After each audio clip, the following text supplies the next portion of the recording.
चलिए।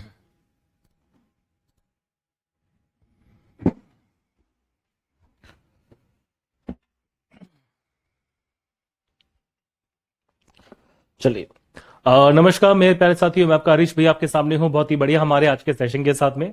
तो मेरे सभी छोटे भाई बहनों का स्वागत है इस प्यारे से परिवार में जिसका नाम है सिलेक्शन वे।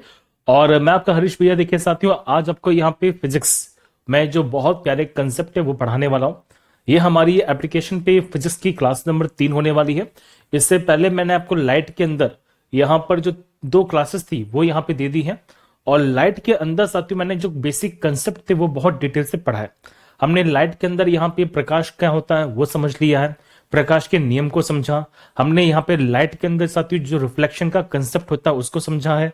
हमने प्लेन मिरर यानी कि समतल दर्पण के कंसेप्ट को समझ लिया। आज की हमारी ये जो क्लास होने वाली है ये हमारी साथियों क्लास नंबर 3 है।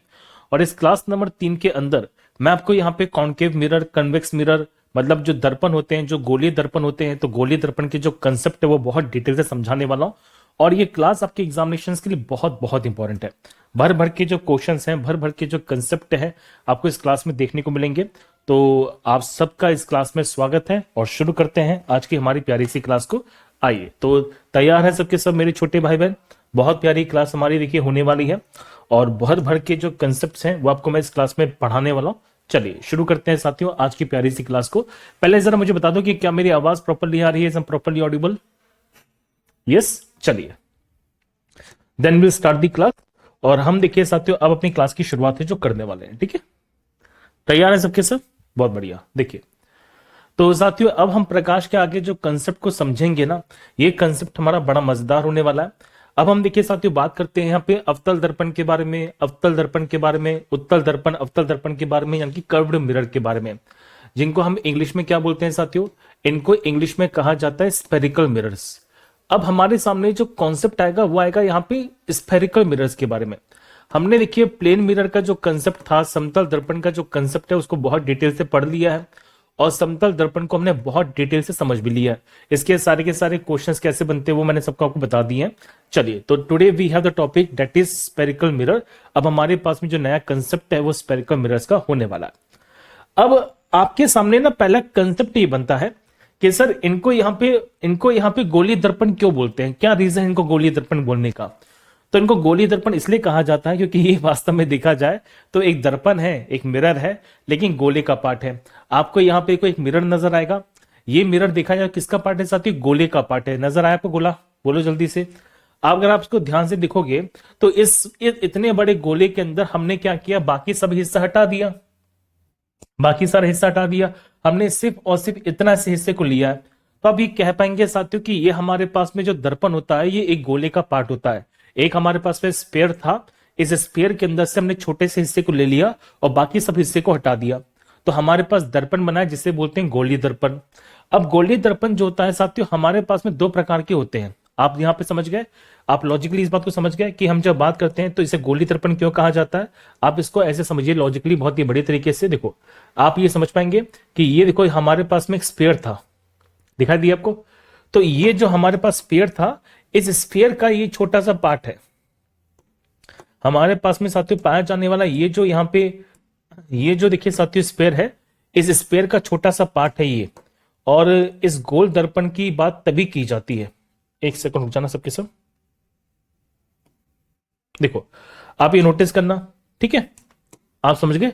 तो ये हमारे पास में इसकी बात है जो कही जा रही है। तो ये साथियों हमारे पास में एक क्या है बताओ जल्दी से? तो ये हमारे पास में देखिए साथियों एक यहाँ पे स्फीयर है, इस स्फीयर के बाकी हिस्से को हटा दिया गया और इस हिस्से को हमने यूज किया किसकी तरह? इसको देखिए साथियों हमने यूज किया यहाँ पे दर्पण की तरह, जिसे बोलते हैं मिरर। और क्योंकि ये जो दर्पण है ये इस स्फीयर का, इस गोले का भाग है, इसलिए इसको हमने एक नाम दिया जिसे बोलते हैं स्फेरिकल मिरर। क्या बोलते हैं? स्फेरिकल मिरर बोलते हैं। क्या छोटा सा कंसेप्ट यहाँ पे क्लियर हो गया है कि क्यों इस दर्पण को हमने यहाँ पे स्फेरिकल मिरर नाम दिया है? आपको सारा का सारा कंसेप्ट मैंने यहाँ पे समझा दिया। अब ये जो दर्पण है ना हमारे पास में 2 प्रकार के होते हैं साथियों, एक होता है अवतल दर्पण, एक होता है उत्तल दर्पण। आप ये नोटिस करना कि सर एक हमारे पास में कैसा है, तो एक हमारे पास में होता है जिसे बोलते हैं कॉनकेव। कॉनकेव को हिंदी में क्या कहा जाता है? कॉनकेव को बेटा हिंदी में बोलते हैं अवतल, ठीक है। एक होता है साथियों जिसे बोलते हैं कॉन्वेक्स। तो एक क्या होता है साथियों, एक होता है यहाँ पे कॉन्वेक्स वाला पार्ट। अब आप कहेंगे सर कॉन्वेक्स वाला पार्ट क्या होता है, देखो एक होता है साथियों कॉन्वेक्स, जिसको हिंदी में क्या बोलते हैं, जिसको हिंदी में साथियों ने नाम दिया उत्तल दर्पण। क्या बोलते हैं, उत्तल दर्पण बोलते हैं। अब आप यही बताओ मुझे कि सर दर्पण कब बनेगा। दर्पण तब बनेगा जब इस पे पॉलिश की जाती है। तो इसमें देखो दो सतह मिलेंगी आपको।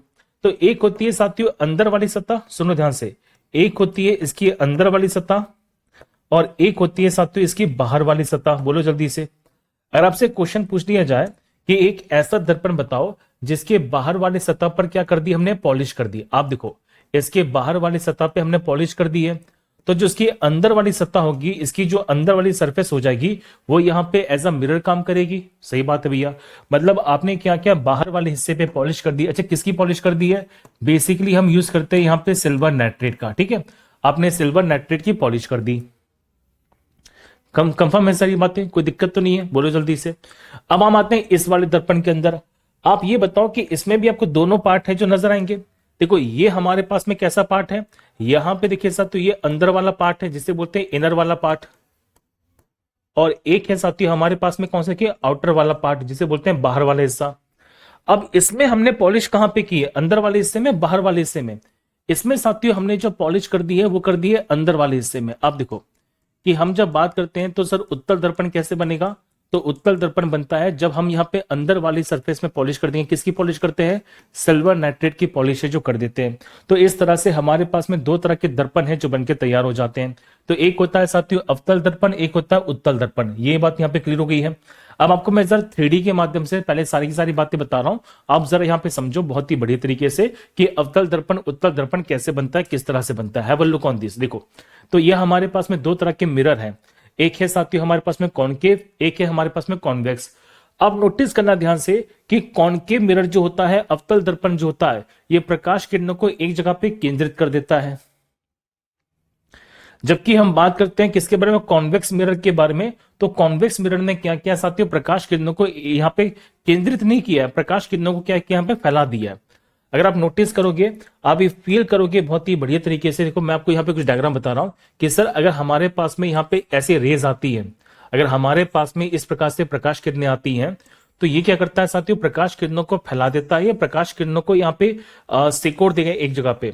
तो इनके द्वारा क्या होगा कि प्रकाश किरणों को एक जगह पे केंद्रित कर दिया जाएगा। आपको एग्जांपल से बता रहा हूं, देखो ये क्या करेंगे साथियों, प्रकाश किरणों को एक जगह पे केंद्रित कर देंगे। इसने क्या किया, प्रकाश किरणों को एक जगह पे केंद्रित कर दिया। देखो ध्यान से,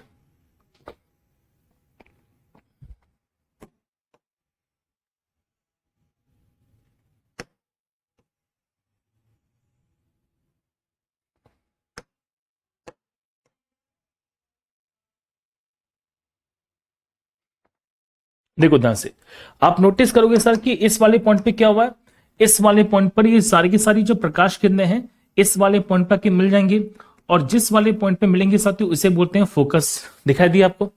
तो इसमें क्या हो रहा है कि इसमें साथियों सारी की सारी प्रकाश किरणें एक जगह पे केंद्रित हो रही हैं, बोलो हाँ या ना। और इसलिए इसलिए इसलिए इसको साथियों हम यहाँ पे कन्वर्जिंग मिरर बोलते हैं। क्या बोलते हैं, कन्वर्जिंग मिरर बोलते हैं। क्या ये छोटी सी बात यहाँ पे क्लियर हो गई है। इसको हमने एक नाम दिया जिसे क्या बोलते हैं, कन्वर्जिंग मिरर। क्या बोलते हैं, कन्वर्जिंग मिरर। इसे हिंदी में क्या कहा जाता है बालक, इसे हिंदी में बोलते हैं अभिसारी दर्पण। क्या बोलते हैं, अभिसारी दर्पण बोलते हैं। सर अभिसारी दर्पण का मतलब क्या होता है, अभिसारी दर्पण वो दर्पण होता है साथियों जो प्रकाश किरणों को एक जगह पे केंद्रित कर देता है। क्या छोटा सा कंसेप्ट यहाँ पे क्लियर हो गया।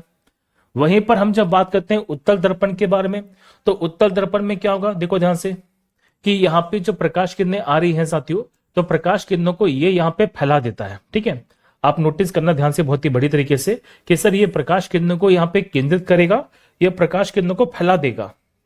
तो इसके द्वारा साथियों जो प्रकाश किरणें होती हैं ये यहाँ पे फैल जाती है, लौट के वापस चली जाती है इस प्रकार से। तो यहाँ पे जो प्रकाश किरणें होंगी वो यहाँ पे टकराएंगी, और टकराने के बाद वो क्या होगी बेटा, लौट के वापस चली जाएगी। तो इस वाली कंडीशन में इसे क्या कहा जाएगा, इसे साथियों कहा जाता है डाइवर्जिंग। डाइवर्जिंग मतलब फैलाने वाला। इसे क्या कहते हैं साथियों, इसे बोलते हैं डाइवर्जिंग मिरर। इसे इसे हम साथियों क्या बोलते हैं, डाइवर्जिंग मिरर बोलते हैं। जिसे हिंदी में क्या बोलते हैं बालक? इसे हिंदी में साथियों कहा जाता है अपसारी दर्पण। क्या ये छोटा सा कंसेप्ट यहां पे क्लियर हो गया है? आपको मैं लिख के इसलिए बता रहा हूं सारी बातें, क्योंकि मैं आपको एनिमेशन के थ्रू भी बताऊंगा और सारी सारी बातें यहाँ पे वैसे भी बताने वाला हूं, ताकि आप यहाँ पे गलती ना करें। ठीक है, क्योंकि अगर ये कंसेप्ट समझ गए ना बाबू, तो आपको दोबारा से कभी यहाँ पे इनमें दिक्कत नहीं आएगी। ठीक है, इसलिए थोड़ा सा समय लूंगा बेस बनाने में, लेकिन बेस जब बन जाएगा उसके बाद मुझे कोई दिक्कत नहीं है। तो हमारे पास में दो तरह के दर्पण है जो हो गए हैं। एक होता है साथियों यहाँ पे अवतल दर्पण, एक होता है हमारे पास में उत्तल दर्पण। इन्हें क्या कहा जाता है? अभिसारी, अपसारी भी बोलते हैं। तो ये सीधी सीधी क्वेश्चन है जो आपके एग्जामिनेशन में पूछा जाता है, गलतियां मत करना। ठीक है, कंफर्म है सारी बातें? अब आप ये देखो कि हम जब बात करते हैं इनके बारे में, ये हमने एनिमेशन से देख लिया। अब हम देखिए बात करते हैं जब इनके आगे बारे में। देखो सबसे पहले हमारे पास में अवतल दर्पण है, कॉनकेव मिरर है। कॉनकेव मिरर के अंदर जो प्रकाश किरणें जाएंगी, तो प्रकाश किरणें एक जगह पे केंद्रित हो जाती है। देखो सारी की सारी, तो यहाँ पे प्रकाश किरणें एक जगह पे केंद्रित हो रही है, और जहां पे केंद्रित होती हैं वहां पे साथियों प्रकाश की इंटेंसिटी बढ़ जाती है। आप समझ गए? तो जहां पर प्रकाश किरणें एक जगह पे केंद्रित होती हैं, वहां पे प्रकाश की इंटेंसिटी बढ़ जाती है। आपको मैंने को यहां पे दिखाया कि इस वाले पॉइंट पे प्रकाश की किरणें क्या होती है? एक जगह पे केंद्रित हो जाती है। वहीं पर हम जब बात करते हैं अभिसारित, वहीं पे हम जब बात करते हैं कॉन्वेक्स मिरर के बारे में, ये हमारे पास में कौन सा? देखिए उत्तल दर्पण है। तो उत्तल दर्पण में क्या हो बालक, जरा समझना कि उत्तल दर्पण के अंदर जो प्रकाश किरणें हैं वो केंद्रित नहीं होती है। तो उत्तल दर्पण में प्रकाश किरणें फैल जाती है। देखो यहां पे प्रकाश किरणें आएंगी और एक दूसरे से दूर जाएंगी। तो अब खुद ही बताओ, क्या इस वाले पॉइंट पर आके कहीं पे भी प्रकाश किरणें मिल सकती हैं? नहीं मिलेंगी। तो प्रकाश किरणों को साथियों कहां पे मिलाया जाता है? तो प्रकाश किरणों को साथियों मिलाया जाता है पीछे की तरफ। कहां मिलाएंगे? पीछे की तरफ मिलाएंगे। और उससे किसका निर्माण होता है? तो उससे साथियों निर्माण होता है यहां पे आभासी प्रतिबिंब का, जिसे बोलते हैं वर्चुअल इमेज। क्या प्रकाश किरणें वास्तव में मिल रही हैं? सर वास्तव में तो नहीं मिल रही हैं। प्रकाश किरणों को यहां पे मिलाया जा रहा है जानबूझ के, क्योंकि आप देखो कि वास्तव में प्रकाश किरणें तो कहां जा रही है? पीछे जा रही है, बैक साइड में जा रही है। तो प्रकाश किरणें जो होती है, लाइट जो होती है, वो कभी मिलेगी नहीं, और जब लाइट मिलेगी नहीं तो इमेज कभी बनेगी नहीं। तो यहाँ पे इमेज का जो निर्माण होता है, इमेज का जो फॉर्मेशन होता है, ये रियल नहीं होता, वो कैसा होता है? आभासी होता है, वो वर्चुअल होता है। क्या इतने से बात यहाँ पे क्लियर हो गई है? तो हम यहाँ पे इसमें 2 से 3 बातें ऐड और कर सकते हैं। क्या कर सकते हैं जरा बताओ जल्दी से? क्या इतनी सी बात यहाँ पे क्लियर है? पहले ये बताओ मुझे, आप लोग के कमेंट्स मुझे शो क्यों नहीं हो रहे यार?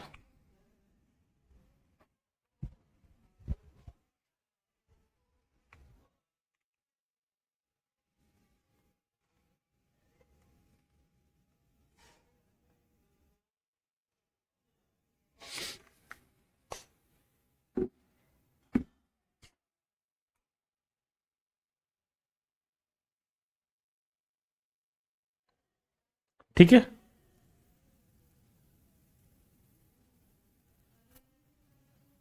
चलो यहां तक की बात पूरी क्लियर है। बहुत बढ़िया। अब आप मुझे ये देखो ध्यान से, बहुत ही बड़ी तरीके से, कि मैं जो फैक्ट बता रहा हूं उसको देखो ध्यान से, कि सर हम जब बात करते हैं तो इसमें कैसी इमेज का फॉर्मेशन होगा? तो आप कहोगे सर यहां पे देखा जाए तो रियल इमेज बनेगी। रियल इमेज बनती है, बोलो जल्दी से। तो एक कंडीशन होती है साथियों, एक कंडीशन होती है जिसमें हमारे पास कैसी बनती है? वर्चुअल इमेज बनती है। इसमें एक कंडीशन होती है जिसके अंदर यहां पे क्या बनेगा? जिसके अंदर साथियों यहां पे वर्चुअल इमेज का निर्माण होगा, मतलब आभासी प्रतिबिंब का निर्माण होगा। क्या छोटी सी बात आप समझ गए हैं कि सर इसके अंदर बनने वाली इमेज कैसी होगी? यहाँ पे रियल होगी। बस एक कंडीशन है जिसे बोलते हैं अपवाद, मतलब एक एक्सेप्शन वाली कंडीशन होती है जिसके अंदर कौन सी इमेज बनती है? यहाँ पे वर्चुअल इमेज बनती है। ठीक है, वहीं पे हम जब बात करते हैं उत्तल दर्पण के बारे में साथियों, यहां पर किस तरह का प्रतिबिंब का निर्माण होगा? तो यहां पे साथियों सिर्फ और सिर्फ वर्चुअल इमेज बनेगी। यहां पे सिर्फ और सिर्फ आभासी प्रतिबिंब का निर्माण है जो होने वाला है। ठीक है, मैंने बता दिया ना बहुत ही बड़ी तरीके से। यहां पे देखो ध्यान से, आप दोबारा से एनिमेशन से समझ लो, क्योंकि अगर एक बार एनिमेशन से समझ जाओगे ना तो दोबारा कभी दिक्कत नहीं आएगी। मैं वही बताना चाहता हूं, क्योंकि उसके बाद आप ये समझ जाओगे कि रियल इमेज में और वर्चुअल इमेज में क्या डिफरेंस होता है। मैं दोबारा से बता रहा हूं, देखो सारी की सारी बातें दोबारा बता रहा हूं, प्लीज सुन लो। ठीक है, ठीक है बेटा, लाइट चैप्टर डीप में जा रहा है, इसलिए जा रहा हूं क्योंकि यहां से क्वेश्चन भर भर के बनते हैं। और आपको मैं 2-2 क्लासेस इसलिए पढ़ा रहा हूं, 2-2 टॉपिक, मतलब 2-2 मैंने सोचो सब्जेक्ट लिए हैं, फिजिक्स भी लिया है, बायोलॉजी भी ली, इसलिए पढ़ा रहा हूं ताकि एक चीज को मैं डिटेल से पढ़ा सकूं। ठीक है, यही रीजन था बेटा, क्योंकि आपको एक बार तो डिटेल से पढ़ना पड़ेगा। ये फैक्ट है। अब आप देखो, ये हमारे पास में कौन सा कॉनकेव मिरर है, अवतल दर्पण है। अवतल दर्पण में प्रकाश किरणें जो होती हैं, देखो ध्यान से, क्या एक जगह पे केंद्रित हो रही है? क्या यहाँ पे प्रकाश किरणें वास्तव में आके मिलती हैं कि नहीं मिलती? सब वास्तव में मिलती हैं। जब प्रकाश किरणें वास्तव में मिल जाती हैं तो बताओ जल्दी से, जब प्रकाश किरणें वास्तव में मिल जाती है तो कौन सी इमेज बनेगी? सर यहाँ पे इमेज बनेगी जिसे बोलते हैं हम लोग क्या, रियल इमेज। आप समझ गए? बोलो हाँ या ना, है कि नहीं? If the images actual convert, तो यहाँ पे कैसी बनेगी? यहाँ पे रियल इमेज बनने वाली, वास्तविक प्रतिबिंब का निर्माण होगा। एक कंडीशन को छोड़कर, एक कंडीशन को छोड़कर, टेंशन ना लो, ठीक है। अच्छा, अगर मैं बात करूं यहाँ पे ये कैसा मिरर है हमारे पास में, ये भैया हमारे पास में देखा जाए तो कॉन्वेकेव है, ये कॉन्वेक्स है, कॉन्वेक्स है, जिसे बोलते हैं उत्तल दर्पण है।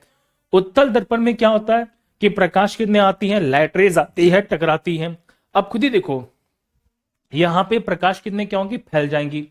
अब खुद ही सोचो, जब प्रकाश किरणें फैल रही हैं तो क्या किसी प्रकार से ये आपस में टकराएंगी? सर नहीं टकराएंगी, पॉसिबल नहीं है, इनके टकराने का कोई मतलब ही नहीं है। तो यहां पे कभी भी रियल इमेज नहीं बनेगी, है कि नहीं? अब क्या करेंगे, इमेज तो बनानी है, तो हमने क्या किया साथियों, प्रकाश किरणों को पीछे फैला दिया, और जहां पे प्रकाश किरणें मिलेंगी, जहां पे लाइट रेज मिलेंगी, वहां पे इमेज बनेगी जिसे बोलते हैं वर्चुअल इमेज। तो कॉन्वेक्स में कौन सी इमेज बनेगी साथियों? वर्चुअल इमेज बनेगी। वो सारी की सारी बातें मैंने यहाँ पे लिख दी हैं। क्या इतना सा पॉइंट यहाँ क्लियर है? जल्दी बताओ सबके साथ मुझे कमेंट के अंदर कि भैया हमें ये वाला जो पॉइंट है वो अच्छी तरह से क्लियर हो गया है, कि हमें इतनी चीज पता चल चुकी है कि कौन सा हमारे पास में अवतल होता है, कौन सा उत्तल होता है। अवतल को हम क्या बोलते हैं? कन्वर्जिंग बोलते हैं। हम जब बात करते हैं उत्तल के बारे में, इसे डाइवर्जिंग बोलते हैं, इसे अपसारी बोलते हैं, इसे अभिसारी बोलते हैं। क्या इतनी सी बात यहाँ पे क्लियर है? बोलो जल्दी से, क्योंकि अब मैं आपको इसके अंदर और भी बहुत सारी बातें हैं जो डिटेल से बताने वाला हूं, प्लीज। अच्छा, इसे गोली दर्पण क्यों बोलते हैं, ये भी समझ आ गया ना? छोटी सी बात है, गोली दर्पण क्यों बोलते हैं? देखो ध्यान से, मैंने बताया ना कि ये जो हमारे पास में दर्पण होता है, ये जो हमारे पास में मिरर होता है, ये एक गोले का पार्ट होता है जिसे बोलते हैं स्फीयर का पार्ट होता है। और क्योंकि स्फीयर का पार्ट होता है इसलिए इसे क्या बोलते हैं? स्फेरिकल मिरर बोलते हैं। ठीक है, चलो बताओ जल्दी से। सर ज्यादा डीप में मत करना, वरना बेटा मैं समझा नहीं, दूसरा बैच ना लेना पड़े, मतलब क्या ये? देखो ज्यादा डीप में नहीं जा रहा बेटा, जितने डीप के अंदर आपके एग्जामिनेशन में क्वेश्चन जा सकते हैं उतने डीप में मैं जाऊंगा। और थोड़ी बहुत तो देखो पढ़ना पड़ेगा आपको। प्रॉब्लम यह है कि आजकल बच्चों के अंदर ना अंडरस्टैंडिंग की दिक्कत ही हो गई है।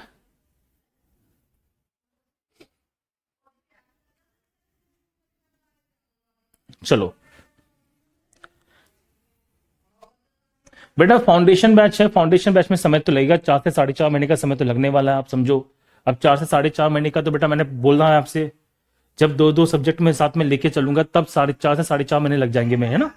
अब इसमें कोई बात नहीं करना, आप जरा यहाँ पे समझो बहुत ही बड़ी तरीके से।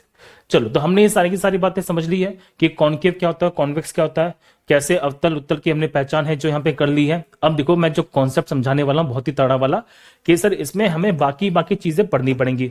अब ये देखो, आप अगर मान लो कि ये हमारे पास में एक स्फेरिकल, एक स्फेयर है, दिखाई दिया आपको? कोई दिक्कत तो नहीं है? ये हमारे पास में स्फेयर है। अब मैंने क्या किया साथियों, इस स्फीयर के अंदर एक छोटा सा पार्ट ले लिया। सर कौन सा पार्ट ले लिया? देखो मैंने इसके अंदर इतना सा हिस्सा ले लिया। अब ये जो हिस्सा मैंने लिया है, इस हिस्से को अंदर मैंने बना दिया दर्पण। सुनना ध्यान से जो मैं कहने वाला हूं, ये जो हिस्सा मैंने लिया है, इतने हिस्से को मैंने क्या बना दिया? यहाँ पे मिरर बना दिया है। अच्छा, अब ये बताओ कि ये सर कौन सा मिरर है जो हमारे पास बनके तैयार हो जाएगा? आप कहोगे सर ये जो हमारे पास मिरर बनेगा इसको नाम दिया हमने कॉनकेव मिरर। देखो ध्यान से, आप नोटिस करो कि ये जो मैंने यहाँ पे इतना सा हिस्सा ले लिया, इसका दिखाई दे रहा आपको? ये कोई दिक्कत नहीं है? तो इतने से हिस्से को जाती मैंने एक नाम दे दिया, इतने हिस्से को मैंने नाम दिया जिसे बोलते हैं कॉनकेव मिरर। अब जरा समझना, बहुत सारा फैक्ट है जो डिटेल से बता रहा हूं। देखो, तो मैंने यहाँ पे साथियों एक दर्पण बना दिया है, और मैंने यहाँ पे बना दिया एक मिरर जिसे बोलते हैं कॉनकेव मिरर। क्या बोलते हैं? कॉनकेव मिरर बोलते हैं। कोई दिक्कत तो नहीं है? मतलब हमारे पास में साथियों एक दर्पण है जिसे बोलते हैं अवतल दर्पण। सर ये अवतल दर्पण कैसे है बताओ जल्दी से? ये अवतल दर्पण इसलिए बनेगा क्योंकि इसके बाहर वाले हिस्से पे मैंने क्या कर दी है, इसके बाहर वाले हिस्से पे साथियों मैंने कर दी है पॉलिश। दिखाई दी आपको? कोई दिक्कत तो नहीं है? बोलो जल्दी से। इसके बाहर वाले हिस्से पे मैंने कर दी है पॉलिश।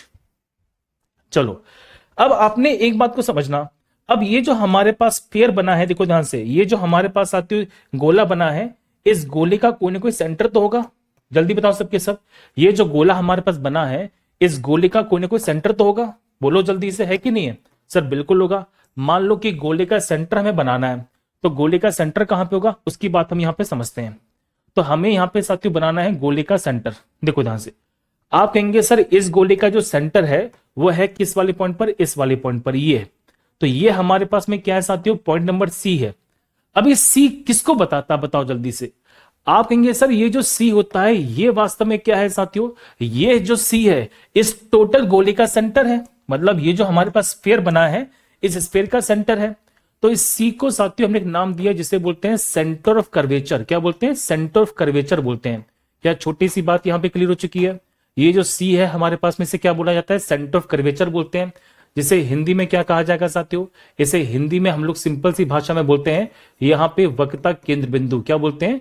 वक्रता केंद्र बिंदु के नाम से जानते हैं। मतलब आपको बता दूं कि ये इस दर्पण का, मतलब इस पूरे गोलीय दर्पण का सेंटर होगा। ठीक है। अब इस सेंटर से एक लाइन गुजरती है। ये इस सेंटर से ये लाइन जाएगी और ये लाइन यहां पे इस दर्पण को काटने वाली है। तो इस लाइन को हमने एक नाम दिया जिसे बोलते हैं प्रिंसिपल एक्सिस। क्या बोलते हैं? प्रिंसिपल एक्सिस बोलते हैं। तो ये जो लाइन यहां पे जाने वाली है इस लाइन को साथियों के नाम दिया जिसे बोलते हैं प्रिंसिपल एक्सिस। इस प्रिंसिपल एक्सिस को कहा जाता है मुख्य अक्ष। क्या बोलते हैं? मुख्य अक्ष बोलते हैं। अगर आपसे क्वेश्चन पूछा जाए बताइए सर कि मुख्य अक्ष किसे कहा जाता है, तो मुख्य अक्ष कहा जाता है उस रेखा को जो उस वक्रता केंद्र को और यहां पे दर्पण के पॉइंट को काटती है। कोई दिक्कत तो नहीं है? अब आप ये देखो कि जिस पॉइंट पर, सुनो, जिस पॉइंट पर प्रिंसिपल एक्सिस ने यहां पे दर्पण को काटा है इस वाले पॉइंट को साथियों हमने एक नाम दिया जिसे बोलते हैं पी। क्या बोलते हैं? पी बोलते हैं। तो सर यहां पे पी क्या हो जाएगा? तो पी का मतलब साथियों यहां पे हो जाएगा पोल। क्या होगा? पोल हो जाएगा। क्या इतनी सी बात यहां पे क्लियर है कि जो पी है इस पी को हमने एक नाम दिया जिसे बोलते हैं पोल। इसे साथियों हिंदी में क्या बोलते हैं? ध्रुव बोलते हैं। क्या बोलते हैं? ध्रुव बोलते हैं। ठीक है। क्या इतनी सी बात यहां पे क्लियर है? सर कॉन्केव के अंदर यहां पे कौन सी इमेज होती है? वो वर्चुअल होती है। बेटा रुक जा, अभी मैं धीरे धीरे देखो सारी बातें बताने वाला हूं। आप जो सोच के आए हो ना उससे तुम्हें ज्यादा मिलने वाला है। तुम जानते हो भैया बेस पसंद करते हैं, बेस पहले मुझे पढ़ाने दो। क्या इतनी सी बात यहां पे क्लियर हो गई है कि सेंटर ऑफ कर्वेचर कौन सा भैया? हमारे पास पी कौन सा होगा? क्लियर है सारी बातें? अब आपको मैं एक चीज है जो बताना चाहता हूं, देखो ध्यान से। ये इतनी सी बात यहां पे क्लियर हो गई है, कोई दिक्कत तो नहीं है? अब आपको मैं बताऊं, सुनो ध्यान से। हमेशा जो डिस्टेंस होती है वो कहां से देखो एक समझना, सर ये पी क्या होता है? तो पी साथियों वो पॉइंट होता है जहां से हमेशा दूरी नापी जाती है। मतलब मैं ये बता दूं साथियों कि दर्पण के अंदर, मतलब हम जब भी मिरर की बात करेंगे तो दर्पण में साथियों जो भी यहां पे डिस्टेंस को मेजर किया जाता है दर्पण के अंदर साथियों हमेशा जो दूरी मापी जाती है वो कहां से नापी जाएगी? तो दूरी का साथियों हमेशा जो मापन होगा, दूरी का जो मेजरमेंट किया जाएगा हमेशा कहां से करेंगे? तो हमेशा साथियों करेंगे कहां से? पी से। कहां से करेंगे? पी से करेंगे। तो आपको यह समझना है कि दूरी जब भी नापी जाती है वो कहां से नापी जाती है? तो दूरी साथियों नापी जाती है पोल से। हम कंफर्म है? अब ये बताओ, देखो ध्यान से, बहुत ही प्यारा कंसेप्ट है, बहुत प्यारा कंसेप्ट। सुनो, अब पोल से अगर मैं ऐसे चलूंगा कहां तक? यहां तक। तो सर ये जो डिस्टेंस हमारे पास में आ रही है इस डिस्टेंस को हमने नाम दिया जिसे बोलते हैं आर। क्या बोलते हैं? आर बोलते हैं ये। तो ये आर क्या है बताओ? ये सर आर यहां पे क्या हो जाएगा? सीधी सीधी क्वेश्चन बनेगा। तो आर को बेटा हमने एक नाम दिया जिसे बोलते हैं रेडियस ऑफ कर्वेचर। इस आर को हमने एक नाम दिया है साथियों जिसे बोलते हैं रेडियस ऑफ कर्वेचर। क्या बोलते हैं? रेडियस ऑफ कर्वेचर बोलते हैं। रेडियस ऑफ कर्वेचर को हिंदी में क्या कहा जाएगा? इसे साथियों हम सिंपल सी भाषा में बोलते हैं क्या? वक्रता त्रिज्या। क्या बोलते हैं?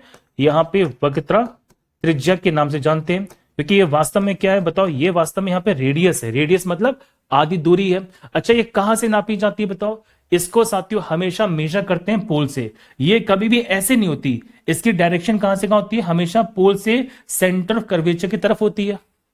आप समझ गए छोटी सी बात को? मतलब ये पूछेंगे आपसे एग्जामिनेशन में कि कहां से कहां नापा जाएगा। इसको हमेशा रेडियस ऑफ कर्वेचर को साथियों पोल से हमेशा सेंटर ऑफ कर्वेचर की तरफ मापा जाता है। चलो फिर हम जब बात करते हैं साथियों, एक पॉइंट बनता है जिसे बोलते हैं फोकस। ये बीच में साथियों एक पॉइंट बनता है, इस वाले पॉइंट को हमने नाम दिया जिसे बोलते हैं फोकस। क्या बोलते हैं? फोकस बोलते हैं। और फोकस की मैं जब बात करूंगा, सुनना ध्यान से, बहुत प्यारा कंसेप्ट आएगा भी हमारे पास में। तो यहां से लेके यहां तक की जो दूरी होती है बालक, इस दूरी को हमने नाम दिया जिसे बोलते हैं छोटा एफ। क्या बोलते हैं? छोटा एफ बोलते हैं। छोटा एफ, इसको बेटा बोलते हैं फोकल दूरी। क्या बोलते हैं? फोकल दूरी बोलते हैं। तो अब आपके सामने पॉइंट बनेगा कि सर ये जो छोटा सा एफ हमारे पास बना हुआ है, इस छोटे एफ को क्या कहा जाएगा? इस छोटे से एफ को साथियों कहते हैं फोकस दूरी। क्या बोलते हैं? फोकल दूरी बोलते हैं। इसको साथियों बोलते हैं फोकस डिस्टेंस। फोकस डिस्टेंस, इसको हिंदी में क्या कहा जाता है? इसको हिंदी में साथियों बोलते हैं फोकल दूरी। क्या बोलते हैं? फोकल दूरी बोलते हैं। अब यहां पे जो कंसेप्ट है वो हमारे सामने आएगा। सर ये फोकल दूरी कितनी होती है? तो फोकल दूरी साथियों होती है टोटल यहां पे r/2, और ये कितनी हो जाएगी साथियों हमारे पास में? r/2 हो जाएगी। तो आप समझ गए कि आपसे क्वेश्चन पूछेंगे, बताओ जल्दी से कि सर फोकल दूरी का क्या रिलेशन है? तो फोकल दूरी भैया हमारे पास होती है r/2, तो r कितना हो जाएगा साथियों हमारे पास में? सीधी सीधी यहाँ पे 2f के बराबर हो जाएगा। क्या इतनी सी बात यहाँ पे क्लियर है? सॉरी उल्टा कर दिया क्या मैंने? देखो ध्यान से, अगर आपसे क्वेश्चन पूछ लिया जाए फोकस कितना हो जाएगा, क्या इतनी सी बात यहाँ पे क्लियर है? बोलो जल्दी से। तो वही मैंने बताया ना, देखो कि जो r होता है साथियों कितना हमारे पास में, तो यहाँ पे जो फोकस होती है वो कितनी होती है? सीधी सीधे r/2 होती है। तो आपसे पूछ सकते हैं r कितना भैया हमारे पास में? तो r हमारे पास में 2f के बराबर है। बस क्या इतना सा बात यहाँ पे समझानी है मुझे? क्या इतनी सी बात यहाँ पे क्लियर हो गई है? बताओ जल्दी से सबके सब। सर बहुत स्लो क्लास है बेटा, सॉरी टू से, लेकिन क्लास थोड़ी सी हमारी स्लो रहेगी क्योंकि बेस हमेशा थोड़ा सा स्लो रहता है। तो में से बहुत से जो विद्यार्थी यहाँ पे चतुर बनते हैं ना, अभी रुक जाना, अभी बहुत सारे जो क्वेश्चन देखने को मिलेंगे ना, हवा नहीं लगने वाली बिल्कुल भी तुम लोगों को, ठीक है? तो मुझे मत बताओ कि मुझे क्लास यहाँ पे फास्ट पढ़ानी, स्लो पढ़ानी है, ठीक है? तो डोंट वरी, क्योंकि मुझे यहाँ पे बच्चों का जो कंसेप्ट समझाना होता है, ठीक है? तो हमने ये बात समझा ली, कोई दिक्कत तो नहीं है? बोलो हाँ या ना। तो मेरे ख्याल से आपको ये सारे के सारे पॉइंट क्लियर हो गए। आपको हमेशा दूरी कहां से नापनी है बताओ भैया? तो दूरी हमेशा जो नापनी होती है वो कहां से नापते हैं साथियों? पोल से नापते हैं। कंसेप्ट इस बात को समझना, बहुत प्यारा कंसेप्ट है साथियों। क्या कंसेप्ट है? कि डिस्टेंस जो होती है, जो दूरी होती है, जितनी भी साथियों हम यहाँ पे डिस्टेंस को मेजर करेंगे, डिस्टेंस को नापेंगे, वो कहां से नापेंगे? वो साथियों नापेंगे कहां से? सीधे सीधे पोल से। कहां से? पोल से। मतलब डिस्टेंस का मेजरमेंट हमेशा कहां से किया जाता है? पोल से किया जाता है, ठीक है? ठीक है? क्या इसमें किसी प्रकार से कोई कंफ्यूजन है क्या? मुझे बस इतना बता दो सबकी सब जल्दी से बेटा कमेंट के अंदर, क्या ये छोटा सा पॉइंट यहां पे क्लियर हो गया है? क्योंकि इसके बाद इसका जो एनिमेशन है वो मैं आपको दिखाने वाला हूं। मेरे ख्याल से आपने ये बातें समझ ली हैं। अब इसके बाद साथियों आपको जो इसका एनिमेशन है वो मैं समझाऊंगा, और इसके अंदर जो सारे के सारे जो बनते हैं ना हमारे पास में कंसेप्ट बनते हैं, वो कंसेप्ट भी मैं समझाने वाला हूं। प्लीज जल्दी बताइए मुझे कमेंट के अंदर, क्या ये कॉन्सेप्ट क्लियर है? एनिमेशन के लिए तैयार है सबके सब? चलो बहुत बढ़िया। देखो अब इसका एनिमेशन देखो भैया, एनिमेशन की मैं जब बात करता हूं तो इसका एनिमेशन देखना, बहुत प्यारा कंसेप्ट आएगा। देखो बेटा सबके सब बोर्ड पे इधर आ जाओ। देखो ये हमारे पास में एक गोलीय दर्पण दिया जा रहा है, स्फेरिकल मिरर दिया जा रहा है। स्फेरिकल मिरर इसलिए बोलते हैं क्योंकि ये एक स्फेयर का पार्ट होता है। इसके बीच वाले पॉइंट को बोलते हैं सेंटर ऑफ कर्वेचर। दिखाई दिया? अब सेंटर ऑफ कर्वेचर की हम जब बात करेंगे तो एक लाइन जाती है जिसे बोलते हैं रेडियस ऑफ कर्वेचर। तो मतलब सेंटर ऑफ कर्वेचर और पोल के बीच में जो डिस्टेंस होती है उसे बोलते हैं रेडियस ऑफ कर्वेचर। अब इन दोनों को जोड़ने वाली जो लाइन होती है इसे बोलते हैं प्रिंसिपल एक्सिस, इसे बोलते हैं मुख्य अक्ष, ठीक है? तो प्रिंसिपल एक्सिस पे क्या बनता है? पोल बनता है। और हमेशा जो दूरी नापी जाती है वो कहां से नापी जाती है? पोल से नापी जाती है। आप समझ गए छोटी सी बात को? कोई दिक्कत तो नहीं है? पोल से नापी जाती है। अब इसके डिस्टेंस का आधा कर दोगे, आधा करने पर क्या बनेगा साथियों? फोकस बनेगा। कैसे बनेगा? देखो जब लाइट आएगी तो लाइट यहां पे टकराएगी, तो जिस वाले पॉइंट पे टकराएगी साथियों इस पे क्या बनेगा? फोकस बनेगा। और फोकस जो होता है वो हमेशा सेंटर ऑफ कर्वेचर की दूरी का आधा होता है। क्योंकि एनिमेशन में थोड़ा सा गलत दिया था इसलिए मैंने आपको पहले एनिमेशन नहीं पढ़ाया था। समझ में आ गई छोटी सी बात को? तो फोकस जो होता है वो हमेशा दूरी का क्या बनेगा? आधा बनेगा। बस इतना सा कंसेप्ट है जो हमें यहां पे समझना है, ठीक है? देखो बेटा सुनो, यहां पे आपसे पूछेंगे कि सर हम जब बात करते हैं फोकस के बारे में, फोकल पॉइंट के बारे में, तो जो पॉइंट होता है साथियों उसको कहते हैं फोकस, ठीक है? और इसकी जो दूरी होती है इसको बोलते हैं फोकल दूरी। क्या बोलते हैं? फोकल दूरी बोलते हैं। इसे फोकस डिस्टेंस बोलते हैं, जिसे फोकल दूरी भी कहा जाता है, ठीक है? कंफर्म है सारी बातें? कोई दिक्कत तो नहीं है? हो गई सारी बातें क्लियर? एनिमेशन से भी मैंने सारी की सारी बातें क्लियर कर दी। मैं उम्मीद करता हूं कि अब आपको यहाँ पे कॉन्वेक्स मिरर में, अब आपको देखिए बेटा यहाँ पे कॉन्वेक्स मिरर में और कॉनकेव मिरर में किसी प्रकार से डिफरेंस नहीं, कोई भी दिक्कत नहीं होगी। आपको यहाँ पे सर अपर्चर, अपर्चर मैं बेटा बताऊंगा भी, अपर्चर मैंने भी नहीं बताया, अपर्चर मैं बताऊंगा, टेंशन ना लीजिएगा, बाद में बताऊंगा।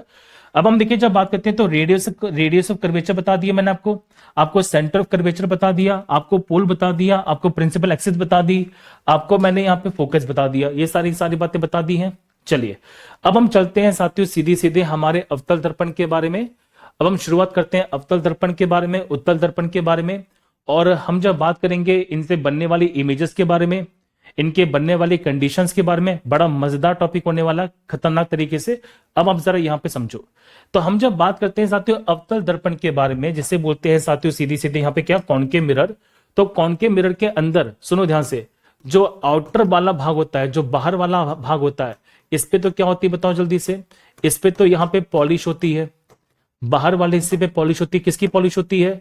आप कहेंगे सर सिल्वर नाइट्राइड की पॉलिश की जाती है, सिंपल सी बात है।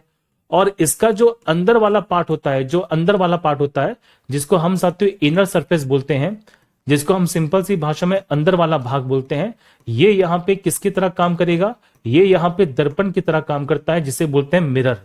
कंफर्म है सारी बातें, कोई दिक्कत तो नहीं है? नहीं भैया। अब इसको किस किस नामों से जाना जाता है देखो। अब इनको हम क्या बोलते हैं, सुनना ध्यान से। इसको कहा जाता है, पहली बात यहां पे अवतल दर्पण, ठीक है, इसे अब क्या बोलते हैं, अवतल दर्पण बोलते हैं। इसे साथियों क्या बोलते हैं, कन्वर्जिंग मिरर बोलते हैं, क्योंकि क्या करता है साथियों, ये प्रकाश किरणों को यहाँ पे फैलाता है, या सिकोड़ता है। ये प्रकाश किरणों को साथियों सुनो, ये प्रकाश को यहाँ पे क्या करता है साथियों, केंद्रित करता है। अगर आपसे क्वेश्चन पूछ लिया जाए एग्जामिनेशन के अंदर, बताओ इसे क्या कहा जाता है? इसे कन्वर्जिंग मिरर बोलते हैं। क्यों करते हैं कन्वर्जिंग मिरर? क्योंकि ये लाइट को फैलाता है, लाइट को कन्वर्ट करता है। ये लाइट को साथियों यहाँ पे कन्वर्ज करता है। क्या करता है? कन्वर्ज करता है। देखो ध्यान से, इसका काम होता है प्रकाश किरणों को फैलाना या प्रकाश किरणों को सिकुड़ना। इसका काम होता है साथियों प्रकाश किरणों को सिकुड़ना, इसलिए इसे क्या कहा जाता है, कन्वर्जिंग मिरर बोलते हैं। इसको हम क्या बोलते हैं साथियों, फोकसिंग मिरर भी कहते हैं। इसको क्या कहा जाता है, प्रकाश को एकत्रित करने वाला दर्पण भी कहा जाता है, जिसे बोलते हैं लाइट कलेक्टिंग मिरर। इसी को हम साथियों सौर दर्पण बोलते हैं। आपको बता दूं साथियों, जो सोलर कुकर होता है, सुनो ध्यान से, इसी को हम क्या बोलते हैं, सौर दर्पण बोलते हैं, सोलर मिरर बोलते हैं। मतलब आपसे पूछेंगे बताओ, जो सोलर कुकर होता है, ठीक है, जो सोलर हीटर होता है, सुनो ध्यान से, इन सब में किसका इस्तेमाल है जो किया जाएगा? इन सब में इस्तेमाल करते हैं हम यहाँ पे कॉनकेव मिरर का। ठीक है, चलो भैया, इसी को कहा जाता है dental mirror. Sir dental mirror क्यों कहते हैं? क्योंकि जो डेंटिस्ट होता है, तो डेंटिस्ट के द्वारा साथियों इसी तरह के दर्पण का इस्तेमाल है जो किया जाता है। ये बहुत प्यारा क्वेश्चन बनेगा आपसे एग्जामिनेशन में, बताइए कि डेंटल मिरर किसे बोलते हैं? तो डेंटिस्ट के द्वारा जिस दर्पण का इस्तेमाल किया जाता है वो है हमारे पास में कॉनकेव मिरर। इसी को हम क्या बोलते हैं, शेविंग मिरर बोलते हैं। इसी को क्या कहा जाता है साथियों, सर्च लाइट मिरर भी बोलते हैं, जिसका इस्तेमाल किसमें किया जाता है? जिसका इस्तेमाल साथियों किया जाता है टॉर्च में। क्या इतनी सी बात यहाँ पे क्लियर हो गई है कि अवतल दर्पण को किन किन नामों से जाना जाता है? क्या किसी प्रकार से कोई समस्या तो नहीं है इसके अंदर? जल्दी बताओ सबके सब। सर हम लोगों की आंख में कौन सा होता है? बेटा हमारी आंख में ना दर्पण नहीं होता, हमारी आंखों में लेंस होता है। अभी लेंस पढ़ाऊंगा ना इसकी बात, टेंशन मत लीजिएगा, ठीक है।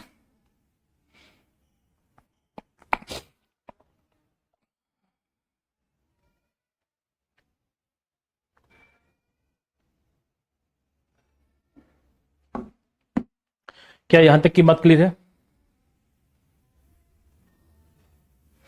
सर ई बुक दोगे क्या नोट्स बनाएंगे? बेटा मैंने ई बुक दे दी आप लोगों को, ठीक है, अब बार बार वो कमेंट्स मत करना, ठीक है। मैंने आप लोगों को बेटा जो ई बुक है वो दे दी है। चलिए, तो हमने अवतल दर्पण की बात समझ ली। तो अवतल दर्पण का जो इस्तेमाल है कहां कहां पे किया जाता है, देख लो ध्यान से, कि हमारे दांतों की जांच पड़ताल करने में यूज करते हैं, जो सोलर कुकर होता है, जो गाड़ी की साथियों हेडलाइट होती है, जो टॉर्च होती है, जो बर्निंग मिरर होता है, इन सब में हम किसका यूज करते हैं? तो आंसर है अवतल दर्पण का इस्तेमाल है जो करते हैं, ठीक है। अब आते हैं मेन मुद्दे पर कि सर एक होता है हमारे पास में कॉन्वेक्स मिरर, जिसे बोलते हैं उत्तल दर्पण। अच्छा, उत्तल दर्पण की प्रॉपर्टीज को बता दो भैया। देखो सिंपल सी बात है सर, इसके अंदर होता है जो आउटर वाला पार्ट होता है, जिसे बोलते हैं बाहर वाला पार्ट, ठीक है, वो तो साथियों यहाँ पे दर्पण की तरह काम करेगा, उसका यूज करते हैं एज अ मिरर। इसमें उल्टा होता है, इसमें बाहर वाले पार्ट को हम यूज करते हैं दर्पण की तरह, और जो इसके अंदर वाला पार्ट होता है, जो इनर वाला पार्ट होता है, इसके अंदर वाला जो हिस्सा होता है साथियों, इसका यूज करते हैं हम लोग किसमें, यहाँ पे उसमें हम करते हैं पॉलिश।